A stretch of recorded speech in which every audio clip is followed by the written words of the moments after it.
کسی شخص کی زندگی کی کہانی نا میرے اور آپ کے لیے ایک واقعہ ہو سکتا ہے چھوٹا سا، چاہے ہم اس میں جھانک لیں یا چاہے ہم اسے نظر انداز کر لیں۔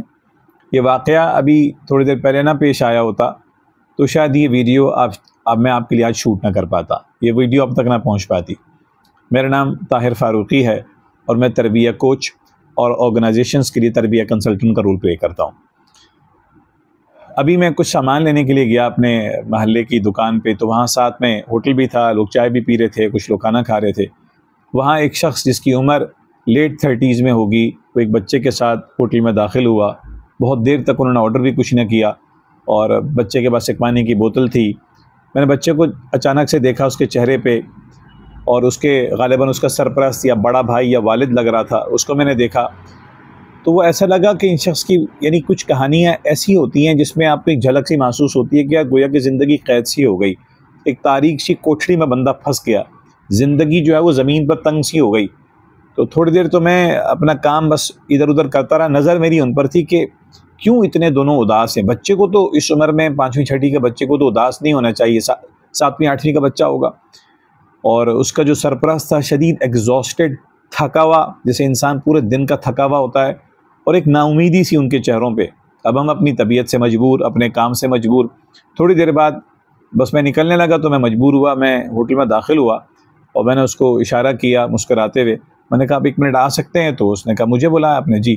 میں سلام کیا، اس سے میں نے پوچھا، میں نے کہا کہ میں اپنا تعارف کرایا کہ میں یہاں رہتا ہوں اور میرا تھوڑا سا یہ کام ہے، آپ مجھے بتائیں سب خیریت ہے؟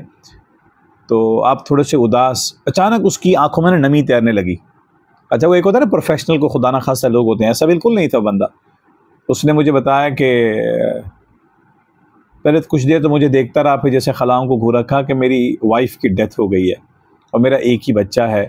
یہ اچھا اسکول تھا کراچی کا، ڈیفنس کلفٹن کا ایک مشہور اسکول ہے، اس میں پڑھتا ہے اور میں ایک بڑے ادارے کے ساتھ منسلک ہوں۔ اور کہا کہ پھر بتایا کہ بچہ فرسٹریٹ ہو جاتا ہے، اکیلا ہے اور ہمارا ادھر کوئی ہے نہیں، دن بھر کا میں تھکا ہوا ہوتا ہوں، بچہ چڑچڑا سا ہوتا ہے تو کبھی کبھی ہم باہر آ کے کھا لیتے ہیں، کبھی گھر پہ کھا لیتے ہیں۔ تو پھر جو تسلی کا سامان ہو سکتا تھا مختصر وقت میں اس کو میں نے حق کیا الحمدللہ۔ کہتے ہیں ہمارے استاد نے بتایا ایک مرتبہ، بڑا زبردست لیسن ہے یہ، کہ کسی کے دل میں خوشی داخل کرنا اور کسی کے دل سے غم کی کیفیت کو وقتی طور پہ کم کر لینا، سبحان اللہ، یہ اللہ سبحانہ تعالیٰ کو بہت محبوب ہے۔ اللہ کے رسول علیہ الصلوۃ والسلام کے پسندیدہ اعمال میں سے ایک عمل لوگوں کی دلوں میں خوشی داخل کرنا اور ان کے غم کے لیول کی، غم کی سطح کو کم کرنا۔ تو جو ہو سکا میں نے کیا۔ اس کے بعد وہ ایک اقتباس ہے جو میں ابھی آپ کو سامنے پڑھنے لگا ہوں۔ ہمارے مولانا محمد اکبر صاحب ہوتے ہیں کراچی کے ادارے کے اندر، ماشاءاللہ ایم فل PhD بھی کر رہے ہیں، اور قرآن سے تعلق میں لوگوں کو جوڑنے کا اللہ نے ان سے کام لیا ہوا ہے، قرآن سے جوڑتے ہیں۔ ان کی 2-3 کتابیں بھی آئی ہوئی ہیں ماشاءاللہ اس کے اوپر۔ انہوں نے کچھ دن پہلے اپنے فیس بک کی وال پہ ایک آیت شیئر کی جس کے بارے میں انہوں نے کچھ لکھا تھا، اور بہت ہی زبردست وہ آیت تھی۔ میں یہ چاہتا ہوں کہ وہ میں آپ کے سامنے لکھا ہوا، کیونکہ یہ واقعہ کے ساتھ، اس آیت کے ساتھ بہت زبردست جوڑا ہوا ہے، کہ یعنی ان حالات میں ایک بچہ ہے، اس کی والدہ دنیا سے جا چکی ہے، ایک شخص ہے، اور وہ کوئی ڈھیڑ عمر نہیں تھا، مڈ 30s کیا ہوتی ہے یار، 35 سے 40، 35 سے اوپر 36 35 تک ہوگا، اس کی اہلیہ جا چکی ہے۔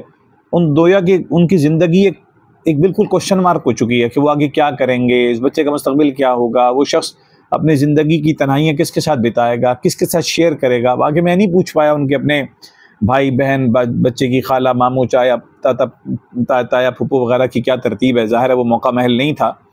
تو میں آپ کے سامنے اقتباس پیش کرتا ہوں، ایک آیت قرآن کریم کی، 7 آیات ایسی ہیں جو علامہ ابن سیرین رحمہ اللہ نے فرمایا کہ غم کی جب گھڑیاں ہوتی ہیں نا، انسان جب پریشان ہوتا ہے تو ان 7 آیات کا انہوں نے انتخاب کیا کہ گویا کہ 7 آیات صبح یا شام پڑھ لینی چاہیے اور اس کے بعد دعا کر لینی چاہیے۔ وہ آیات کہلاتی ہیں آیات منجیات، اس میں سے ایک یہ آیت ہے اور بڑی زبردست آیت ہے، سبحان اللہ۔ یہ آیت ہمیں آزاد اور بے قید زندگی گزارنے کا اصول دیتی ہے۔ یہ ایک آیت، یہ آیت آپ کے ٹوٹے دل کو دلاسا اور سہارا مہیا کرتی ہے۔ اب میرے پاس تھوڑا سا وقت تھا کہ میں اس بچے کے، پھر میں گیا، اس کے سر پہ ہاتھ پھیرا، اس بچے کو تھپ تھپایا، جو ہو سکتا تھا، یعنی ان کے ساتھ میں نے کچھ ایسا معاملہ کرنے کی کوشش کی کہ ان کے دل میں وقتی طور پہ خوشی داخل ہو جائے۔ تو یہ ایک آیت ٹوٹے دلوں کو دلاسا اور سہارا مہیا کر سکتی ہے۔ سبحان اللہ۔ یہ ایک آیت جو میں ابھی آپ کے سامنے پڑھنے لگا ہوں، ہماری زندگی کی تاریک کوٹھڑی میں، تاریک کوٹھڑی یہ مثال ادھر ایک دو بلب روشن ہے نا، اگر اس میں سے روشنی نکال دی جائے تو یہ تاریک کوٹھڑی ہو جائے گی۔ کال کوٹھڑی ہوتی ہے نا، جہاں پھانسی کے جو ہونے والے جو ملزم ہوتے ہیں، جو ان کا جرم ثابت ہو چکا ہوتا ہے، ان کو وہاں رکھا جاتا ہے۔ اللہ تعالیٰ سب کی حفاظت فرمائے، عافیت فرمائے۔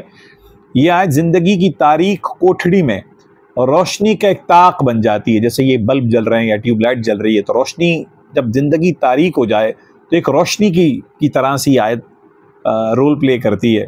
یہ آیت ایک آیت کون سی بتانے لگا ہوں میں، ایسا چشمہ صافی ہے جہاں سے میں اور آپ اپنے اندر کی پیاس بجھا سکتے ہیں۔ اندر کے انسان کا کھوکھلے پن ہوتا ہے، کہ بڑی زبردست کتاب ہے یاسمین مجاہد نے لکھی ہوئی ہے، اپنی ذات کے کھوکھلے پن کا مداوع، کسی دن اس پر بات کریں گے انشاءاللہ۔ یہ آیت ایک ایسا چشمہ صافی ہے جہاں سے ہم اپنے اندر کی پیاس بجھا سکتے ہیں، اندر کی پیاس۔ سبحان اللہ۔ جب زمین تنگ کر دی جائے، کیا لکھا ہے ماشاءاللہ، مولانا اکبر صاحب اللہ جزائے خیر دے، جب زمین تنگ کر دی جائے، روح خشک ہو جائے، روح خشک سی ہو جائے، ہر طرف دشمن ہی دشمن نظر آئیں، تو یہ آیت، یہ قرآن کریم کی آیت شراب طہور بن کر آپ کے وجود کے انگ انگ میں اترتی ہے اللہ، اور جینے کا ایک نیا زاویہ دیتی ہے، ایک نیا پرسپیکٹو آپ کے لیے کریٹ کرتی ہے چیزیں، یعنی ہر طرف ہی چیزیں بند ہو جائیں نا، زندگی بند سی ہو جاتی ہے نا، ایسا لگتا ہے کہ ڈیڈ اینڈ آ گیا ہے۔ تو یہ جو ایک آیت ہے، یہ جینے کا نیا زاویہ دیتی ہے۔ آئیے قرآن کریم سے ہم پوچھتے ہیں کہ کوئی موٹیویشن قرآن کریم ہمیں دے ان حالات میں، اس شخص کے واقعے میں۔ سبحان اللہ۔ آیت ہے جناب، اعوذ باللہ من الشیطان الرجیم، ما يفتح الله للناس من رحمة فلا ممسك لها وما يمسك فلا مرسل له من بعده وهو العزيز الحكيم۔ غالباً سورہ فاطر پارہ نمبر 22 کی یہ آیت ہے۔ ما يفتح الله للناس من رحمة فلا ممسك لها وما يمسك فلا مرسل له من بعده وهو العزيز الحكيم۔ جس رحمت کو اللہ لوگوں کے لیے کھول دے، کوئی نہیں ہے جو اسے روک سکے۔ جس رحمت کو اللہ لوگوں کے لیے کھول دے، کوئی نہیں ہے جو اسے روک سکے، اور جسے وہ روک لے تو کوئی نہیں ہے جو اس کے بعد اسے چھڑا سکے، اور جسے وہ روک لے تو کوئی نہیں ہے جو اس کے بعد اسے چھڑا سکے، اور وہی ہے جو اقتدار کا بھی مالک ہے، وَهُوَ الْعَزِيزُ الْحَكِيمُ، اور وہی ہے جو اقتدار کا بھی مالک ہے، حکمت کا بھی مالک ہے۔ یہ آیت بڑی زبردست آیت ہے قرآن کریم میں، سورہ فاطر ہے یا سورہ یاسین سے پہلے، 22ویں سپارے کے آدھے سپارے کے بعد آتی ہے، اور یہ ان 7 آیات کے اندر ہے جو آیات منجیات ہیں، جو غم کا مداوع ہیں، جو غم کا سہارا ہیں۔ علامہ ابن سیرین بہت مشہور ہیں خواب کی تعبیر کے بتانے کے اعتبار سے، امت میں بڑے لوگوں میں ان کا نام شامل ہوتا ہے۔ تو 7 آیات اور کون سی ہیں جو غم کا مداوع بن سکتی ہیں، غم ٹوٹے ہوئے دلوں کا سہارا بن جاتی ہیں وہ آیات، اگر پڑھنے کے بعد اللہ سے دعا کی جائے، وہ کسی دن انشاءاللہ کسی اور ویڈیو میں۔ تو یہ آپ کے سامنے یہ آیت رکھنی تھی، ہو سکے تو آپ، ہو سکتا ہے کہ آپ کی زندگی کے کسی واقعے سے آپ اسے ریلیٹ کر سکیں جو میں نے واقعہ سنایا۔ اللہ تعالیٰ مولانا اکبر صاحب کو جزائے خیر عطا فرمائے، اور اس بچے کے لیے اور اس والد کے لیے اور ان کی دنیا سے گئی ہوئی والدہ کی مغفرت کے لیے دعا کیجیے گا۔ اللہ تعالیٰ غیب کے خزانوں سے اس بچے کی کفالت فرمائے، اور اس کے والد پر، بچے کے والد کو ہمت دے اور توفیق دے کہ اس بچے کی اچھی تربیت کر سکے۔ میرے آپ کے سامنے ایسے بہت سے واقعات آتے ہیں، ہو سکتا ہے ہمارے اپنے گھروں کے حالات کچھ ایسے ہوں، آپ کو بہت دور نہیں جانا پڑے گا، آپ کی گلی محلے کا واقعہ ہو سکتا ہے، آپ کے خاندان کے اندر ہو سکتا ہے، آپ جہیں کام کرتے ہیں یا پڑھتے پڑھاتے ہیں وہاں ایسا ہو سکتا ہے، جس محلے کی مسجد میں یا کہیں آپ عبادت کرتے ہیں تو وہاں ایسا ہو سکتا ہے۔ آپ کو دور نہیں جانا پڑے گا اس کے لیے۔ اپنا کندھا لوگوں کو فراہم کریں، تھوڑا سا سنیں لوگوں کو۔ ہر شخص بول رہا ہے نا، میں بات کر رہا ہوں اس وقت، کچھ لوگ ہیں وہ چاہتے ہیں کہ انہیں سنا جائے، کچھ لوگ ایسے ہیں وہ آپ کے کندھے پہ سر رکھنا چاہتے ہیں، کچھ لوگ ہیں وہ چاہتے ہیں کہ ان کے دلوں میں 100% خوش نہیں کر سکتا کوئی تو خوشی داخل کر دے۔ بہت سے لوگ ایسے ہیں، بہت سے خاندان ایسے ہیں، ہو سکتا ہے ہمارے گھرانوں میں تو خدا نہ خواستہ کوئی ایسا نہیں جو چاہتا ہو کہ اس کے غم کا مداوع کیا جا سکے۔ غم پروف ہم کسی کو نہیں کر سکتے، لیکن غم کی سطح کو کم تو کر سکتے ہیں انشاءاللہ۔ اللہ تعالیٰ ہم سب کو یہ توفیق عطا فرمائے۔ لوگ اکثر اس تلاش میں ہوتے ہیں کوئی میں بڑا عمل مل جائے، بڑا وظیفہ مل جائے، میں کچھ ایسا کام کر گزروں کہ جو ہے میرے اللہ راضی ہو جائے، میرے اللہ کا رسول راضی ہو جائے، مجھے کل کو شفاعت مل سکے، میں دنیا آخرت دین دنیا کی بھلائیاں حاصل کر سکوں، خیر و برکت مجھ پہ متوجہ ہو جائے، شر دور ہو جائے، شریر دور ہو جائے۔ تو میرے دوستوں، میرے بھائیوں بہنوں، یہ عمل بہت غیر معمولی عمل ہے کہ آپ خیر کے بیج لگاتے رہیں۔